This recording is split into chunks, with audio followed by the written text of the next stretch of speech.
শুভরাত্রি বন্ধুরা। এই দেখো আজকে রাত্রের খাবার আমাদের বিশেষ কিছু না। এই যে তোমাদের দাদা ভাইয়ের জন্য আমি দালিয়া বানাইছি। এই যে দুই একটা সবজি দিয়েছি এর ভিতরে। এই যে দেখো, উনি দালিয়া খাবে আর ছেলে খাবে রুটি, আর আমি খাবো ভাত, ডাল, আলু সিদ্ধ।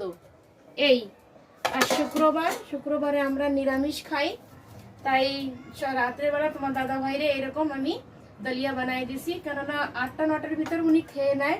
এই জন্য কি ওনার অনেক ওষুধ খেতে হয়, এই জন্য আমি 8টা-9টার ভিতর ওনারে রাত্রে খাবার দিয়ে দিই। এই জন্য এখন আমি ওনার জন্য দলিয়া বানাইছি। এই যে দেখো, এই যে গাজর আছে, আলু আছে, এই যে সুইট কর্ন আছে, একটু বিনস আছে, একটা টমেটোর, একটা কাঁচা লঙ্কা, বাস এই দিয়েছে, আর একটু লবণ দিয়ে দিছি। এই দিয়ে উনি রাত্রের খাবার খাবে।